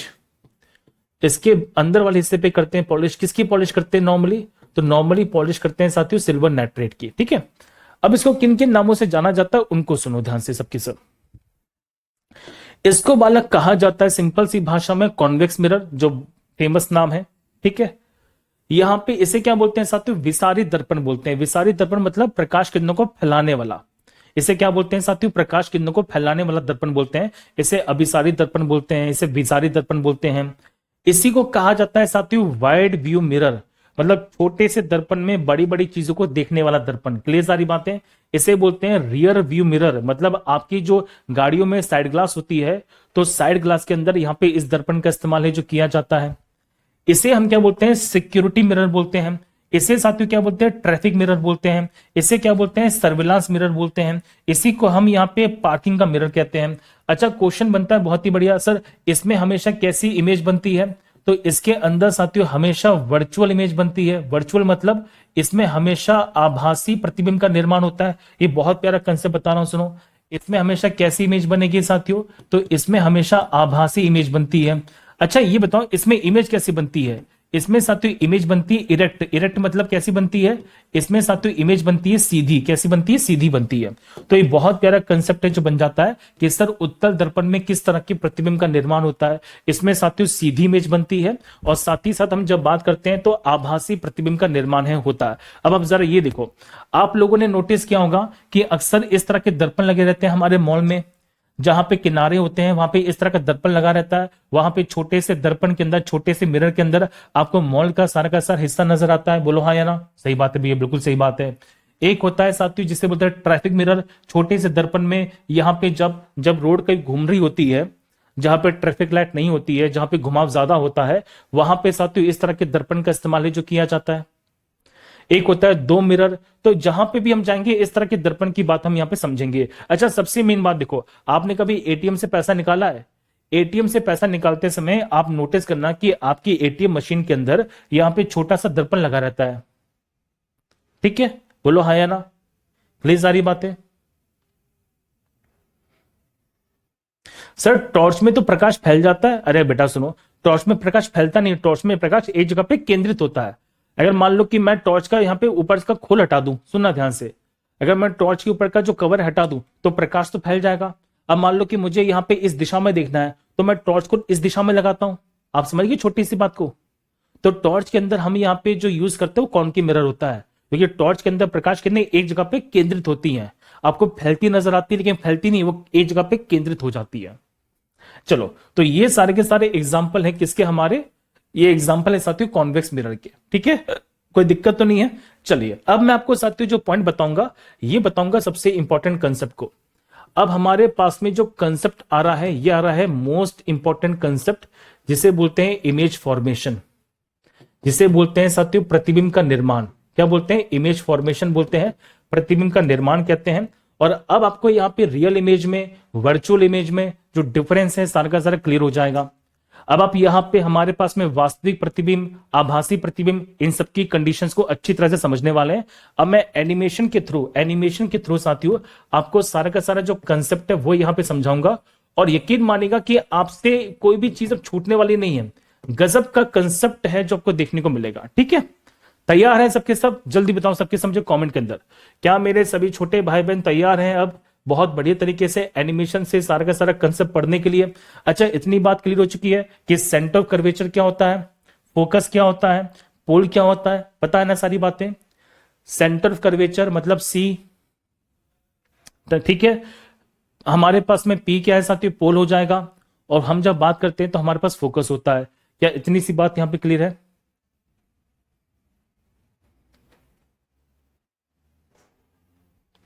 बेटा मुझे पता है कि किस पे ध्यान देना है, किस पे ध्यान नहीं देना है। देखो होता क्या कि हर बैच के अंदर ना 2 से 3 बच्चे ऐसे आते हैं जो अपने आप को बहुत ज्यादा चालाक समझते हैं, जिनको लगता है कि हमें सब चीज आती है, हमें सारा का सारा कंसेप्ट पता होता है, लेकिन वास्तव में उतने ज्यादा खोखले होते हैं वो लोग। तो मुझे ना बैच में ऐसा पढ़ाना है कि जो सबसे कमजोर विद्यार्थी है, जिसने शायद इससे पहले चीजें नहीं पढ़ी हैं, वो भी मेरी क्लास में आके हर चीज को समझ सके। तो मेरी बेटा स्पीड थोड़ी सी धीमी रहेगी। मैं पहले बता दूं, मैं आपके उन बच्चों पे फोकस नहीं करने वाला जो बहुत होशियार है। मेरा फोकस उन पे ज्यादा रहेगा जो बहुत कमजोर है। लेकिन ये मत समझना कि होशियार वाले विद्यार्थी आपके लिए कुछ भी नहीं है। अभी जब मैं प्रैक्टिस कराऊंगा ना क्वेश्चंस की, तुम्हारे अंदर से ते निकल जाएगा। हाँ सही बता रहा हूँ। चलो ठीक है, तो मुझे मत बताओ कि क्या पढ़ाना है, मैं ढंग से पढ़ाता हूँ, मुझे पता है मैं बहुत अच्छा पढ़ा देता हूँ। चलिए अब हम एनिमेशन के थ्रू यहाँ पे चीजों को समझेंगे। पहले कुछ बेसिक कंसेप्ट है, उस कंसेप्ट को समझो ध्यान से। क्या क्वेश्चन है, पहले इस वाले क्वेश्चन का आंसर दो शुरू करने से पहले। और आपको मैं बहुत सारी बातें हैं जो बताऊंगा, बहुत प्यारा प्यारा कंसेप्ट है जो बताऊंगा। देखो ध्यान से क्या क्वेश्चन पूछा गया, सुनो। कि एक अवतल दर्पण की फोकस की लंबाई साथियों हवा में एफ है। अगर पानी का यहाँ पे रिफ्रैक्टिव इंडेक्स 4/3 है तो उसकी फोकल लंबाई क्या हो जाएगी, इस बात को जरा समझना। अब आपको मैं जो कंसेप्ट दे रहा हूं बेटा सुनो ध्यान से, बहुत प्यारा पॉइंट है। देखो अगर हमारे पास में कोई भी दर्पण है, कोई भी साथियों यहाँ पे मिरर है, तो मिरर के अंदर एक कंसेप्ट होता है। क्या कंसेप्ट होता है, सुनो। इसकी जो फोकल लंबाई होती है, सुनो ध्यान से, इसकी जो फोकल लंबाई होती है वो यहाँ पे किस पे डिपेंड नहीं करती है साथियों, वो यहाँ पे मीडियम पे डिपेंड नहीं करती, ठीक है। वो यहाँ पे मीडियम पर निर्भर नहीं करती। अगर मान लो कि कोई हमारे पास में दर्पण दिया जा रहा है, कोई मिरर दिया जा रहा है और उसकी फोकल लंबाई कुछ भी है, तो वो यहाँ पे किस पे डिपेंड नहीं करती साथियों, वो हमारे दर्पण पे, वो हमारे मीडियम पे डिपेंड नहीं करती। इसका मतलब ये है, आप इसको चाहे हवा में रखो, सुनो ध्यान से, आप इसको हवा में रखो, चाहे आप इसको पानी में डाल दो, आप चाहे इसको केरोसिन में डाल दो, चाहे आप इसको किसी में भी डाल दो, ठीक है। इसकी फोकल लंबाई में साथियों, इसकी एफ में यहाँ पे कोई भी चेंज नहीं होगा, इसकी एफ में यहाँ पे कोई भी परिवर्तन नहीं होने वाला। क्लियर सारी बातें। तो हमारे इस वाले क्वेश्चन का आंसर क्या बन जाएगा, हमारे इस वाले क्वेश्चन का साथियों आंसर बनेगा सीधे सीधे एफ। ठीक है, पहली बात यहां पे क्लियर हो गई है। तो ऐसे वाले क्वेश्चन जब आते हैं तो बच्चे बड़े कंफ्यूज हो जाते हैं। चलो अब यहां पे कंडीशन समझते हैं, 3 कंडीशंस। बेटा आ जाओ, सुनो ये 3 कंडीशंस को समझना। ये 3 कंडीशंस जो होती हैं, ये 3 कंडीशंस के थ्रू ही हम यहां पे इमेज का निर्माण करते हैं। अब हमारे पास 3 कंडीशंस हैं। सर 3 कंडीशंस कौन कौन सी होती हैं, ये 3 कंडीशंस होती हैं जिससे हमारे इमेज का फॉर्मेशन होता है, जिससे यहां पे इमेज का क्या होता है बेटा, यहां पे निर्माण होता है, इमेज का फॉर्मेशन होता है। और मैं यहां पे तीनों के तीनों कंडीशंस को आपको जरा समझा रहा हूं, इनको जरा समझिएगा, बहुत ही बढ़िया। सर हिंदी में समझ नहीं पा रहा हूं, थोड़ा इंग्लिश में बता दो। बेटा इंग्लिश में बता तो रहा हूं मैं पहले आपको, मतलब मैं तो उम्मीद कर रहा हूं कि मैं आपको यहाँ पे दोनों तरीके से पढ़ा रहा हूँ, हिंदी भी पढ़ा रहा हूँ प्लस इंग्लिश भी पढ़ा रहा हूँ। I have taken the classes to the bilingual ना। चलो यहां पे देखिए ध्यान से सबके सब। बेटा have a look on this. यहां पे 3 कंडीशंस बताऊंगा मैं आपको, और पहले 3 कंडीशंस को समझो। 3 कंडीशन समझ जाओगे उसके बाद कभी कोई दिक्कत नहीं आएगी, ठीक है। आइए पहली कंडीशन क्या दी जा रही है, पहले पढ़ो जरा, देखो ध्यान से। कि अनंत से आने वाली प्रकाश किरणें परावर्तन के बाद फोकस पॉइंट से गुजरती हैं। अगर कोई लाइट साथियों बहुत दूर से आ रही है, तो अगर वो प्रिंसिपल एक्सिस के पैरेलल है, ये जो लाइन दी जा रही है कौन सी, नीचे वाली, इसे बोलते हैं मुख्य अक्ष। अगर कोई रेखा साथियों मुख्य अक्ष के समानांतर है तो टकराने के बाद कहां से जाएगी, फोकस से जाएगी। आप इसको एनिमेशन से ऐसे देखो ध्यान से, बहुत ही बड़ी तरीके से। अगर कोई लाइन साथियों फोकस से आ रही है तो टकराने के बाद वो क्या होगी साथियों, प्रिंसिपल एक्सिस के पैरेलल हो जाएगी। पहला वाला पॉइंट क्लियर हो गया। अगर कोई लाइन प्रिंसिपल एक्सिस के पैरेलल है तो टकराने के बाद फोकस से गुजरेगी। और कोई लाइन अगर सेंटर ऑफ कर्वेचर से जा रही है तो टकराने के बाद वो कहां से जाएगी, सेंटर ऑफ कर्वेचर से जाएगी। क्या ये बातें यहां पे क्लियर हो गई है, कोई दिक्कत तो नहीं है। आपको तीनों के तीनों कंडीशंस मैंने बता दी। देखो ध्यान से, पहली कंडीशन क्या है, सुनो ध्यान। पहली कंडीशन आप यहां पे देखो, देखो तीनों कंडीशंस हैं और तीनों कंडीशंस के अंदर आपको सारा का सारा जो कंसेप्ट है वो यहां पे क्लियर हो जाएगा। क्या कंसेप्ट पहला है, पहला कंसेप्ट ये है बाबू, देखो पहला कंसेप्ट ये है कि अगर यहां पे प्रकाश किरणें, अगर प्रकाश किरणें मुख्य अक्ष के समानांतर है, प्रिंसिपल एक्सिस के पैरेलल है, तो टकराने के बाद कहां से गुजरती है, तो टकराने के बाद ये निकलती है फोकस से। ठीक है, चलो इस वाले पॉइंट को देखो। अगर कोई लाइन यहां पे फोकस से जा रही है, तो फोकस से जा रही है तो टकराने के बाद क्या होगा, वो यहां पे प्रिंसिपल एक्सिस के मुख्य अक्ष के समानांतर हो जाएगी, पैरेलल हो जाएगी। देखो ध्यान से। और कोई लाइन अगर सेंटर ऑफ कर्वेचर से जा रही है तो टकराने के बाद वो कहां से जाएगी, वो सेंटर ऑफ कर्वेचर से ही बाहर जाने वाली है। ठीक है, तो आप ये सारी की सारी बातें समझ गए, कोई दिक्कत तो नहीं है, बोलो हाँ या ना, कोई दिक्कत तो नहीं इसके अंदर। आ जाओ सबके सब यहां पे देखो।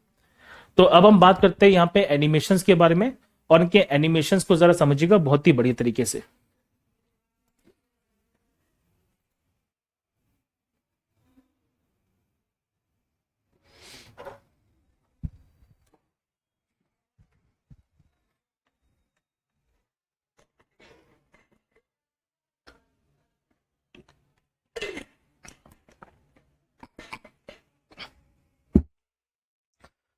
देखिए बालक, अब मैं एनिमेशन को दोबारा बता रहा हूं, उस एनिमेशन को जरा समझो, बहुत ही बढ़िया। देखो एनिमेशन क्या हमारे पास में दिया जा रहा है, पहला एनिमेशन यहां, ओके सुनो, पहला एनिमेशन हमारे पास में क्या होगा, देखो ध्यान से। पहला एनिमेशन ये दिया जा रहा है साथियों, क्या क्या दिया जा रहा है कि देखो लाइन यहां पे आ रही है, फोकस से टकराएगी तो ये प्रिंसिपल एक्सिस के पैरेलल हो जाएगी। ठीक है भैया। दूसरी कंडीशन क्या थी हमारे पास में, दूसरी कंडीशन ये है साथियों कि पहली कंडीशन देखो फोकस से जाएगी टकराएगी, प्रिंसिपल एक्सिस के पैरेलल हो जाएगी। दूसरी कंडीशन ये है कि प्रिंसिपल एक्सिस के पैरेलल जाएगी, टकराने के बाद फोकस से गुजरने वाली है। और तीसरी कंडीशन ये है कि अगर कोई लाइन सेंटर ऑफ कर्वेचर से जाती है तो टकराने के बाद सेंटर ऑफ कर्वेचर से बाहर निकल आती है। ठीक है, ठीक है, आ जाओ। अब मैं ना आपको यहां पे कंडीशंस बता रहा हूं, बेटा सुनो ध्यान से। अब ये जो कंडीशंस मैं बता रहा हूं, ये कंडीशंस बड़ा मजेदार है, आपको सारा का सारा फैक्ट जो है अच्छी तरह से क्लियर हो जाएगा। बेटा मैं 1 मिनट के लिए यहां पे थोड़ा सा क्लास को रोकना चाहूंगा, प्लीज सबके सब ध्यान से सुनो। मैंने कल एक बात कही थी आप लोगों से, ड्राइवर वाली, है ना। मैंने आपको यहाँ पे इससे पहले जो मैंने क्लास ली थी उसमें मैंने ड्राइवर वाला कंसेप्ट समझाया था आपको। बेटा मैं देख पा रहा हूँ कमेंट के अंदर लगातार बच्चे यहाँ पे पीडीएफ ई बुक की बात कर रहे हैं। एक बात बताओ, क्या आपके लिए बेटा क्लास से ज्यादा इंपॉर्टेंट पीडीएफ ई बुक है? एक काम करता हूँ, मैं आपको पीडीएफ ई बुक दे देता हूँ और मैं क्लास पढ़ाना बंद कर देता हूँ, तुम्हारा काम चल जाएगा इससे? बताओ जल्दी से, अगर काम चल जाएगा तो एक काम करते हैं, फिर मैं इतनी मेहनत क्यों कर रहा हूँ, मैं फालतू में क्लासेस ले रहा हूँ आप लोगों के लिए, मैं आपको ई बुक और पीडीएफ दे देता हूँ, उससे काम चल जाएगा। बताओ क्या, मार्केट में इतनी सारी बुक्स हैं, इतनी सारी किताबें हैं, लेकिन आपको कंसेप्ट तो नहीं पता। कंसेप्ट के लिए आपको किसी न किसी हरीश तिवारी की, किसी न किसी क्लास की आवश्यकता तो पड़ेगी। तो आप जानते हो कि मैं आपको हर एक चीज दे रहा हूं, आपको मैं हर एक चीज दे रहा हूं, हर एक चीज मैं दे रहा हूं बेटा आपको, मैंने ई बुक डलवा दी, पीडीएफ दे रहा हूं, हर चीज दे रहा हूं मैं। तो इसलिए कह रहा हूं कि आप यहां पे पहले कंसेप्ट को समझ लो, क्योंकि ये जो कंसेप्ट है ना तुम्हारे तोते उड़ा देगा एग्जामिनेशन के अंदर। नालायक, ऐसे बच्चे ना खुद पढ़ते हैं ना दूसरों को पढ़ने दे देते हैं। चलो अब जरा यहां पे देखो, आपको ना फालतू बात नहीं करना, अब जरा यहां पे देखो सबके सब। अब जो मैं कंडीशंस बता रहा हूं बालक, ये कंडीशंस को जरा समझिएगा, बहुत ही बढ़िया। ये बताओ मुझे कि ये कैसा दर्पण है हमारे पास में, अवतल दर्पण है, कॉनकेव मिरर है। ठीक है भैया। अब हमने क्या किया, कंडीशंस देखो समझो, कंडीशंस हमारे पास क्या क्या होने वाली है। सर ऑब्जेक्ट कहां पर है, ऑब्जेक्ट है इन्फिनिटी पर, बहुत दूर है, मतलब जो वस्तु है वो बहुत दूरी पर है, कोई दिक्कत तो नहीं है। अच्छा भैया, तो देखो जब यहां पे ऑब्जेक्ट बहुत दूरी पर होता है तो हमें ऐसा लगता है कि प्रकाश किरणें जो होती हैं वो पैरेलल होती हैं। किसकी पैरेलल होती हैं? तो प्रकाश किरणें साथियों मुख्य अक्ष के समानांतर होती हैं। अब इस कंडीशन को देखो, बहुत प्यारी कंडीशन है। तब जब यहाँ पे ऑब्जेक्ट बहुत दूरी पे होगा साथियों, तो प्रकाश किरणें क्या होती है, एक दूसरे के समानांतर आएंगी। अब प्रकाश किरणें टकराने के बाद कहां से गुजरेंगी, तो प्रकाश किरणें टकराने के बाद निकलने वाली फोकस से। अब आप मुझे जरा ये बताओ, सबके सब ध्यान से सुनना, बहुत प्यारा कंसेप्ट है कि सर ये बताओ मुझे कि प्रकाश किरणें वास्तव में आपस में टकरा रही हैं या इनको टकराया जा रहा है? आप कहेंगे सर कि प्रकाश किरणें वास्तव में आपस में एक दूसरे से टकरा रही है, बोलो हाँ या ना, मतलब they actually intersect each other. क्या जो लाइट रेज होती है वह आपस में वास्तव में काट रही है या इनको कटवाया जा रहा है? सर ये एक्चुअल में काट रही है। जब एक्चुअल में काट रही है तो कैसी इमेज बनेगी, तो यहां पे बनेगी रियल इमेज। क्या इतनी सी बात यहां पे क्लियर हो गई है, बोलो हाँ या ना, कोई दिक्कत तो नहीं है?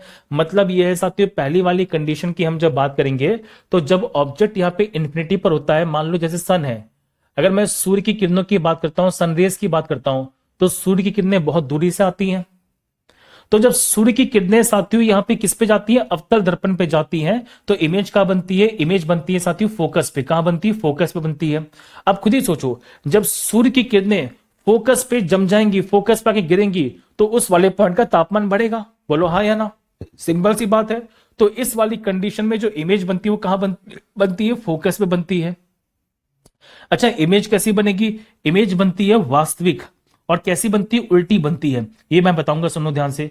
इमेज कैसी बनती है साथियों, इमेज बनती है यहां पे रियल। कैसी बनती है, रियल बनती है। अच्छा बड़ी बनती, छोटी बनती, छोटी बनती है। और इसका इस्तेमाल कहां पे किया जाता है, तो ये वाली जो कंडीशन होती है साथियों, ये कंडीशन का इस्तेमाल हम करते हैं सोलर कुकर में। कहां पे करते हैं, सोलर कुकर में। अगर आपसे क्वेश्चन पूछ लिया जाए, बताओ कि सोलर कुकर में, सोलर हीटर में कौन सी कंडीशन का इस्तेमाल है जो किया जाता है, उसमें इस वाली कंडीशन का इस्तेमाल है जो किया जाता है। ठीक है, आप समझ गए छोटी सी बात को, कि इस वाली कंडीशन में जो यहाँ पे सोलर कुकर होता है, सोलर हीटर होता है, इसमें इस कंडीशन का इस्तेमाल है जो किया जाएगा। क्या पहली वाली कंडीशन यहाँ पे क्लियर हो गई है? कोई दिक्कत तो नहीं है। चलो दूसरी वाली कंडीशन देखो ध्यान से। दूसरी कंडीशन ये है साथियों कि हम जब ऑब्जेक्ट को कहां पे रखते हैं, ऑब्जेक्ट को रखा जाता है सी के थोड़ा पीछे, सुनो ध्यान से।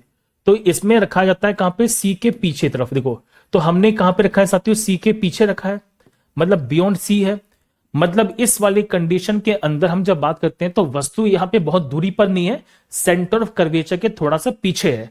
अब जरा एनिमेशन से पहले कंसेप्ट को देखना, एनिमेशन से पहले समझो, उसके बाद मैं सारी की सारी बातें समझाता हूं। देखो यहां पे ऑब्जेक्ट जो है वो सेंटर ऑफ कर्वेचर के थोड़ा सा पीछे रखा हुआ है, सही बात है भैया।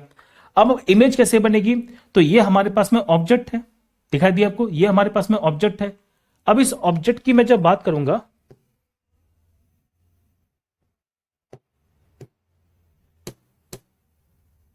क्या हो गया भैया इसमें, हाँ देखो ये हमारे पास में सेंटर ऑफ कर्वेचर है, ये हमारे पास में ऑब्जेक्ट है। अब इस ऑब्जेक्ट की हम जब बात करते हैं तो सेंटर ऑफ कर्वेचर के थोड़ा पीछे है, ज्यादा पीछे नहीं है। लाइट रे आएगी, जाएगी, टकराएगी, कहां से आएगी, फोकस से गुजरेगी। देखो तंगे से कि प्रकाश कितने गई, टकराएंगी, और कहां से गुजरने वाली, फोकस से गुजरने वाली, गुजरी फोकस से, तो ये बिल्कुल जाएंगी, सही बात है। अब एक प्रकाश किरणें कहां से जाने वाली, सेंटर ऑफ कर्वेचर से। और मैं बता चुका हूं जहां से सेंटर ऑफ कर्वेचर पे जाती है तो टकराने के बाद ही कहां से वापस आएंगी, सेंटर ऑफ कर्वेचर से वापस आएंगी। आप बताओ। अब जिस वाले पॉइंट पर देखो ध्यान से, जिस वाले पॉइंट पर भैया दोनों की दोनों प्रकाश किरणें मिलेंगी, जिस पॉइंट पे दोनों की दोनों प्रकाश किरणें मिलेंगी वहां पे क्या बनेगा, वहां पे इमेज बनेगी। आप बताओ कि सर इस वाले पॉइंट पर देखो, इस वाले पॉइंट पर क्या बनेगा, इस वाले पॉइंट पे क्या बनेगा भैया, हमारे पास में इमेज बनेगी। बोलो हाँ या ना, जल्दी बताओ सबके सब, बनेगी इमेज। सर बिल्कुल सही बात है। अच्छा इमेज कैसी बनेगी, सीधी बनेगी, उल्टी बनेगी। सर यहां पे बनने वाली जो इमेज है वो कैसी देखिए, उल्टी है। मतलब ऑब्जेक्ट सीधे था, लेकिन इमेज कैसी बन रही है, उल्टी बन रही है। दिखाई दी आपको, देखो ध्यान से, बहुत ही बढ़िया। तो कंडीशन क्या क्या है कि ऑब्जेक्ट हमारा कहां पर है, वक्रता केंद्र के पीछे है, सेंटर ऑफ कर्वेचर के पीछे है। दिखाई दी आपको, बोलो हाँ या ना। आप कहेंगे सर इमेज कहां पे बन रही है, इमेज बन रही है फोकस और सेंटर ऑफ कर्वेचर के बीच में। देखो फोकस और सेंटर ऑफ कर्वेचर के बीच में इमेज का निर्माण हुआ है। सर बिल्कुल हुआ है, सही बात, बिल्कुल सही बात है। अच्छा इमेज कैसी बन रही है, इमेज बन रही है भैया हमारे पास में वास्तविक और उल्टी। क्या यहां पे एक्चुअल में प्रकाश किरणें टकरा रही है, सर बिल्कुल टकरा रही है। मतलब यहां पे देखा जाए तो प्रकाश किरणें वास्तव में टकरा रही हैं, और इमेज कैसी बन रही है, उल्टी बन रही है। समझ में, बोलो हाँ है ना। अच्छा कैसी बन रही है, छोटी बन रही है, बड़ी बन रही है, सर छोटी बन रही है। क्या ये कंडीशन यहां पे क्लियर हो गई है, कोई दिक्कत तो नहीं इसके अंदर। क्या ये वाली कंडीशन बेटा क्लियर हो गई, बोलो हाँ या ना। चलो तीसरी वाली कंडीशन पे चलते हैं। तीसरी वाली कंडीशन मोस्ट इंपॉर्टेंट है, सुनो। ये कंडीशन बेटा सबसे ज्यादा पूछी जाती है एग्जामिनेशन में, सबसे ज्यादा क्वेश्चन बनते हैं। अभी मैं दिखाऊंगा कि सर यहां पे कैसे कैसे क्वेश्चंस बनते हैं। सबसे ज्यादा जो क्वेश्चंस हैं वो यहां से बनते हैं, सबसे ज्यादा जो क्वेश्चंस बनेंगे वो कहां से बनेंगे, इस वाले पॉइंट से बनेंगे। ठीक है, अभी मैं बताऊंगा साथियों इस वाले पॉइंट पे क्वेश्चंस कैसे बनते हैं, किस तरह से बनते हैं। अभी मैं सारी की सारी बातें समझाऊंगा, ठीक है। और मैं आपको हर कंडीशन के साथियों जो आवर्धन होती है, जो मैग्निफिकेशन होती है, वो भी बता दूंगा। ठीक है, जरा यहां पे समझना बहुत ही बढ़िया तरीके से। अच्छा एक बच्चा मैं अभी कमेंट कर रहा है, सर अब मुझे भी लग रहा है कि बहुत स्लो पढ़ा रहे हैं। बेटा तुम्हारे लगने से ना मुझे कोई फर्क नहीं पड़ता, आई डिडंट केयर, क्योंकि तुम्हारे पास इतनी वैल्यू ही नहीं है कि तुम मेरे कंसेप्ट को समझ सको। ठीक है, ठीक है, क्लियर सारी बातें। स्लो क्या होता है, फास्ट क्या होता है, ये मुझे बहुत अच्छी तरह से पता है। तो you don't have the right and you don't have the anything to जज मी। नालायक को सुधर जाओ, सामने होते ना कूट दिए जाते अभी तक तो, अब बुढ़वा कहीं का। जरा यहां देखो सबके सब बोर्ड पे, हमारे पास तीसरी कंडीशन बनती है साथियों जिसे बोलते हैं सेंटर ऑफ कर्वेचर पे। वस्तु कहां पर है बताओ, तो वस्तु है भैया हमारे पास में सेंटर ऑफ कर्वेचर पे, वक्रता केंद्र बिंदु पर। अब कंडीशन जो है ना बालक, बड़ी प्यारी कंडीशन, देखो ध्यान से, आपको एनिमेशन से पढ़ा रहा हूं, एनिमेशन से समझाऊंगा। देखो ध्यान से, वस्तु कहां पर है हमारे पास में, तो सर ऑब्जेक्ट हमारे पास में सेंटर ऑफ कर्वेचर पे है। अब जैसी वस्तु को सेंटर ऑफ कर्वेचर पे रखा, सबसे पहले प्रकाश किरणें जाएंगी, गई भैया प्रकाश किरणें। ये किसके समानांतर है भैया, ये हमारे पास में समानांतर किसके, प्रिंसिपल एक्सिस के। टकराने के बाद कहां से जाएंगी, तो टकराने के बाद जाने वाली फोकस से, फोकस से आएंगी, टकराएंगी, वापस जाएंगी। बहुत बढ़िया। अब एक प्रकाश किरणें कहां से निकलेंगी, फोकस से निकलेंगी। देखो फोकस से निकली, टकराएंगी, और किसके पैरेलल हो जाएंगी, प्रिंसिपल एक्सिस की पैरेलल हो जाएंगी। आप समझ गए, ये मुख्य अक्ष के समानांतर होने वाली है। अब ये दोनों जहां पे ये दोनों के दोनों टकराएंगे, देखो इस वाले पॉइंट पे टकराने वाली है, जिस वाले पॉइंट पे टकराएंगी वहां पे क्या बनेगा, वहां पे साथियों बनेगी हमारे पास में इमेज। देखो जिस वाले पॉइंट पे टकराएंगी वहां पे क्या बनेगी, इमेज बनेगी। सर इमेज कहां बन रही है, इमेज बन रही है सीधी सीधे वस्तु के ऊपर या वस्तु के नीचे, वस्तु के नीचे बन रही है। आप समझ गए छोटी सी बात को, मतलब इमेज का निर्माण कहां पे हुआ है, वस्तु के नीचे हुआ है। अब इस कंडीशन को सुनना, बहुत ही प्यारा कंडीशन। देखो यहां पे ऑब्जेक्ट कहां पर है, ऑब्जेक्ट है साथियों सेंटर ऑफ कर्वेचर पे, ठीक है। ऑब्जेक्ट कहां पर है, सेंटर ऑफ कर्वेचर पे है, ठीक है भैया। इमेज कहां बन रही है, इमेज बन रही है सेंटर ऑफ कर्वेचर पे ही, मतलब वक्रता केंद्र बिंदु के नीचे ही यहां पे इमेज का निर्माण हो रहा है। कोई दिक्कत तो नहीं है। चलो भैया, अगर आपसे क्वेश्चन पूछ लिया जाए कि इमेज कैसी बन रही है, आप नोटिस करना ध्यान से कि इमेज जो है वो सीधी बन रही है या उल्टी बन रही है, उल्टी बन रही है। आप समझ गए कि इमेज का जो निर्माण हो रहा है वो उल्टा हो रहा है। अच्छा, इमेज यहां पे उल्टी बन रही है लेकिन सेम साइज की बन रही है। जिस शेप की ऑब्जेक्ट होगी उसी साइज की यहां पे इमेज का निर्माण भी होने वाला है, ठीक है। और हम जब बात करेंगे तो ये सबसे ज्यादा कंडीशन है जो बनके तैयार हो जाती है। इस वाली कंडीशन में साथियों एम की वैल्यू हमेशा क्या होती है, -1 होती है। अभी हम समझेंगे कि इस वाली कंडीशन में साथियों एम की वैल्यू क्या आएगी, हमेशा -1 होगी। ये वाली कंडीशन को याद कर लो, यहां से क्वेश्चन सीधे सीधे बनेंगे, ठीक है। यहां से क्वेश्चन सीधे सीधे बनेंगे। आ जाओ, फिर हमारे पास कंडीशन कौन सी है, जब ऑब्जेक्ट को हम यहां पे सेंटर ऑफ कर्वेचर और फोकस के बीच में रखते हैं।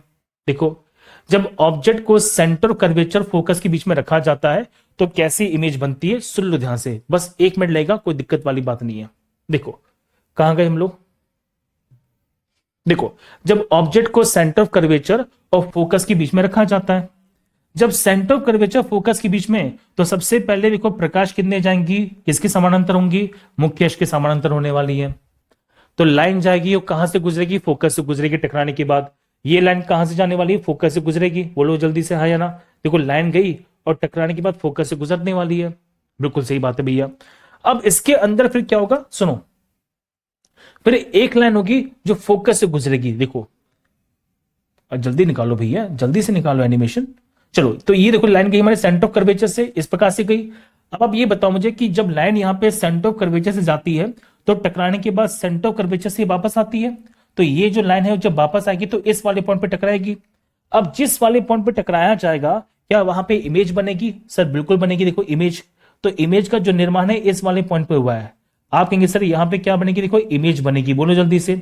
अब आप खुद ही सोचो, बहुत प्यारा कंसेप्ट हमारा होने वाला है। देखो कि सर ऑब्जेक्ट है छोटा सा, इमेज कैसी है, बड़ी है, ठीक है। अच्छा इमेज कैसे बनेगी, रियल बनेगी, वर्चुअल बनेगी, सर रियल बनेगी। क्यों बनेगी रियल, क्योंकि देखा जाए तो वास्तव में प्रकाश किरणें आपस में टकरा रही हैं। जब प्रकाश किरणें आपस में टकरा रही हैं इसका मतलब है कैसी इमेज बनेगी, रियल इमेज बनेगी।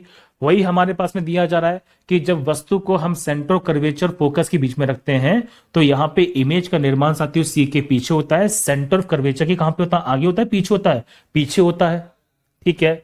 यहां पे इमेज कैसी बनती है, रियल बनती है और उल्टी बनती है, वास्तविक होती है, उल्टी बनती है। अच्छा छोटी बनती है, बड़ी बनती है, सर बहुत ज्यादा बड़ी बनती है, ठीक है, बहुत बड़ी बनती है। तो ये मैंने आपको कंडीशन है जो समझा दी है। चलो भैया, इसके बाद हमारे पास में नेक्स्ट कंडीशन है जो है कौन सी, फोकस वाली।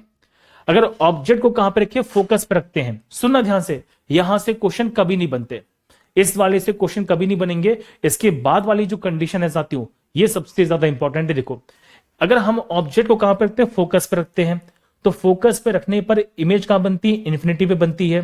कैसी बनती है, छोटी बनती है, बहुत बड़ी बनती है, बहुत बड़ी बनती है। यहां से क्वेश्चन नहीं बनेंगे, क्वेश्चन बनेंगे सबसे ज्यादा कहां से, यहां से। आ जाओ बालक, सबसे ज्यादा क्वेश्चन कहां से बनेंगे, यहां से बनेंगे, ठीक है। क्लियर सारी बात है, मतलब सबसे ज्यादा क्वेश्चन अगर बनते हैं बेटा कहां से बनते हैं, इस वाली कंडीशन से बनेंगे। आइए देखिए ध्यान से, ऑब्जेक्ट कहां पर है बताओ जल्दी से सबके सब। आप कहेंगे सर ऑब्जेक्ट जो है हमारा इस बार वो कहां पे रखा गया, आप बताओ भैया। ऑब्जेक्ट जो रखा गया वो रखा गया फोकस और पोल के बीच में। देखो ये हमारे पास फोकस है और ये हमारे पास पोल है, बोलो हाँ या ना। सही बात है भैया, ऑब्जेक्ट कहां पर है, इन दोनों के बीच में है। जब हम ऑब्जेक्ट को इन दोनों के बीच में रखते हैं तो कैसी इमेज बनती है वो देखो ध्यान से। सबसे पहले लाइन जाएगी यहां पे मुख्य अक्ष के पैरेलल, कहां से गुजरने वाली है, फोकस से गुजरने वाली है। देखो ये लाइन कहां से आएगी, फोकस से गुजरेगी, देखो फोकस से गुजरने वाली है, जल्दी आ जाओ। ओके, ये लाइन गई, टकराई, और टकराने के बाद कहां से गुजरेगी? फोकस से गुजरेगी। ठीक है, ठीक है भैया। अब उसके बाद एक लाइन जो है वो सेंटर ऑफ कर्वेचर से निकलने वाली है। देखो, सेंटर ऑफ कर्वेचर से निकलेगी, जिसे बोलते हैं वक्रता केंद्र बिंदु। तो वक्रता केंद्र बिंदु से गुजरने के बाद जो लाइन होती है उसी से वापस आ जाएगी। अब आप खुद ही बताओ, क्या पीछे की तरफ यहां पे कभी इमेज बन सकती है क्या? नहीं बन सकती। आप समझ गए? तो इस वाली कंडीशन में लाइंस जो होती हैं वो कभी भी नहीं टकराएंगी। तो क्या किया जाए? लाइंस को साथियों टकराया जाता है जानबूझकर। तो इनको हम यहां तो नहीं मिला सकते, लेकिन इनको यहां पे पीछे की तरफ मिला सकते हैं। अब ये बताओ कि पीछे की तरफ मैं जब लाइंस को मिला रहा हूं तो ये एक्चुअल में मिल रही हैं या इनको मिलाया जा रहा है जानबूझ के? सर, इनको जानबूझ के पीछे की तरफ मिलाया जा रहा है। तो यहां पे कैसी इमेज बनेगी? यहां पे साथियों बनेगी हमारे पास में सीधी इमेज या उल्टी इमेज? आप कहेंगे सर यहां पे जो इमेज बन रही है बिल्कुल सीधी बन रही है। बोलो हाँ या ना। अच्छा, ये कौन सी कंडीशन है जिसमें कैसी इमेज बनेगी? एक्चुअल में बन रही है या इनको यहां पे मिलाया गया है? इनको साथियों मिलाया गया है जानबूझकर। इसे बोलते हैं वर्चुअल इमेज। और ये एकमात्र ऐसी कंडीशन होती है जिसमें आभासी इमेज का निर्माण होता है। आप समझ गए? तो कॉनकेव मिरर के अंदर एकमात्र कंडीशन, अवतल दर्पण के अंदर एकमात्र कंडीशन जिसमें जिसमें जिसमें आभासी यानी कि वर्चुअल इमेज का निर्माण होता है, वो कौन सी कंडीशन होती है? जब वस्तु को फोकस और पोल के बीच में रखा जाता है। क्या ये छोटा सा कंसेप्ट हमारा क्लियर हो गया? बोलो हाँ या ना। क्या इतनी सी बात यहां पे क्लियर हो गई है? बोलो जल्दी से सबके सब, जल्दी बताओ। आप ये कंडीशन समझ गए कि जब यहां पे वस्तु को फोकस और पोल के बीच में रखा जाता है तो उस वाली कंडीशन में साथियों कैसी इमेज बनती है? यहां पे दर्पण के पीछे बनती है, आभासी बनती है। अच्छा, कैसी बनती है? आभासी और सीधी बनती है, छोटी बनती है, बड़ी बनती है, बड़ी बनती है। और ये एकमात्र कंडीशन है जिसे बोलते हैं अपवाद। ये एकमात्र ऐसी कंडीशन है साथियों जिसे बोलते हैं एक्सेप्शन वाली कंडीशन। और ये वही कंडीशन होती है साथियों जिसमें हम किसकी बात करते हैं? इसमें हम बात करते हैं शेविंग मिरर की। अगर आपसे क्वेश्चन पूछ लिया जाए, बताओ कि शेविंग मिरर में हमारी जो इमेज बनती है वो कैसी बनती है? सीधी बनती है, उल्टी बनती है? सीधी बनती है। तो शेविंग मिरर में क्या होता है? आप जब शेविंग करते हैं तो शेविंग करते समय साथियों आप बहुत ज्यादा पास होते हैं। उस वाली कंडीशन में ऑब्जेक्ट कहां पे होता है? फोकस पोल के बीच में होता है। तो शेविंग मिरर में कंडीशन कौन सी बनेगी? ये वाली कंडीशन बनेगी। आप समझ गए? अगर आपसे क्वेश्चन पूछ लिया जाए, बताओ सर डेंटिस्ट के द्वारा, सुनो ध्यान से, जो डेंटिस्ट होता है तो डेंटिस्ट के द्वारा कौन सी कंडीशन का यूज किया जाता है? तो डेंटिस्ट के द्वारा भी साथियों यही कंडीशन बनती है जब ऑब्जेक्ट कहां पे रखा जाता है? पोल और फोकस के बीच में रखा जाता है। आप समझ गए? तो डेंटिस्ट के अंदर हमेशा कॉनकेव मिरर का यूज करते हैं, लेकिन इमेज कैसी बनती है? सीधी बनती है। क्यों बनती है सीधी बनती है? क्योंकि ऑब्जेक्ट कहां पे साथियों? फोकस और पोल के बीच में है। क्या इतनी सी बात यहां पे क्लियर हो गई है? तो इन दोनों में कैसी इमेज बनेगी साथियों? इन दोनों के अंदर बनने वाली जो इमेज होती है वो हमारे पास होती है वर्चुअल, जिसे बोलते हैं आभासी। और मेरे ख्याल से आपने ये सारा का सारा जो कॉन्सेप्ट है वो अच्छी तरह से पढ़ लिया होगा। जल्दी बताओ सबके समझो कमेंट के अंदर कि यहां तक की सारी बातें चमकी है कि नहीं चमकी है? बोलो हाँ या ना। बताओ जल्दी से। मैं उम्मीद करता हूं कि आपको यहाँ पे कहीं ना कहीं जो रे डायग्राम से अच्छी तरह से क्लियर हो गए होंगे। आपको यहाँ पे कॉनकेव मिरर, कॉन्वेक्स मिरर का जो डिफरेंस है वो मैंने क्लियर कर दिया होगा, क्योंकि मैंने बहुत बेसिक से पढ़ाया साथियों, बहुत बेसिक से पढ़ाया। मतलब जितना बेस हो सकता था उतना बेस मैंने दिया है। और यदि जिस बच्चे ने साथियों स्टार्टिंग से क्लास देखी होगी ना, उसके सारे के सारे कंसेप्ट यहाँ पे अच्छी तरह से क्लियर हो गए होंगे। मतलब मैं नहीं मानता कि इसको कोई भी पॉइंट ऐसा हो जो छूटा होगा। मैंने हर एक पॉइंट को यहाँ पे अच्छी तरह से कवर करा दिया है। और मैं उम्मीद करता हूं कि आपको यहाँ पे अगर अभी कंफ्यूजन है तो एटलीस्ट आपसे रिक्वेस्ट करता हूं बेटा आप क्लासेस को पूरा देखिए। जो बच्चे क्लासेस को आधा देखेंगे उनको नहीं मजा आएगा। अगर आपने सारे के सारे कंसेप्ट को देखा होगा स्टार्टिंग से लेकर लास्ट तक, डेफिनेटली कोई ऐसा पॉइंट नहीं है जो मैंने छोड़ दिया हो। मैंने आपको हर एक पॉइंट जो है कवर कराया, ठीक है। तो उम्मीद करता हूं साथियों ये वाली जो पॉइंट आपको अच्छी तरह से क्लियर हो गया होगा और मैंने आपको सारे के सारे कंसेप्ट जो है यहाँ पे कवर करा दिए। अब जल्दी से बताओ मुझे कमेंट के अंदर यहां तक की बातें क्लियर है कि नहीं, बोलो हाँ या ना। ठीक है, चलिए अब सुनो बेटा, नेक्स्ट क्लास के अंदर मैं क्या करूंगा, सुनो ध्यान से। अब नेक्स्ट क्लास के अंदर हम जब बात करेंगे तो जो लेवल होने वाला हमारा कतई ज़हर होने वाला है। अब नेक्स्ट क्लास के अंदर हमारा जो लेवल है साथियों वो कतई ज़हर लेवल रहेगा। और मैं नेक्स्ट क्लास के अंदर, सुनो ध्यान से, नेक्स्ट क्लास के अंदर आपको यहाँ पे 3 चीजें पढ़ाने वाला हूं। सबसे पहले साथियों हम पढ़ेंगे यहाँ पे मैग्निफिकेशन के बारे में कि सर यहाँ पे आवर्धन क्या होता है, ठीक है साथियों। इसके बाद साथियों हम पढ़ेंगे यहाँ पे मिरर फॉर्मूले के बारे में कि सर मिरर का फॉर्मूला क्या बनता है। और फिर मिरर के फॉर्मूले को लेके साथियों हम करेंगे इसके बहुत सारे न्यूमेरिकल्स। तो कल की जो क्लास होने वाली कतई ज़हर होने वाली है, तो कल मैं आपको यहाँ पे 3 चीजें पढ़ाऊंगा इसके अंदर। पहला पढ़ाऊंगा यहाँ पे आवर्धन के बारे में, ठीक है। दूसरा साथियों हम पढ़ेंगे यहाँ पे मिरर फॉर्मूले के बारे में, और तीसरा हम करेंगे कल यहाँ पे न्यूमेरिकल्स के बारे में, ठीक है। तो ये थी हमारी आज की छोटी सी क्लास। मिलते हैं नेक्स्ट क्लास के अंदर। बढ़िया तरीके से पढ़िए, दम से पढ़िए, ऑलवेज विद यू, और कतई ज़हर तरीके से पढ़ते रहो, ठीक है। चलो, love you all, take care, bye bye.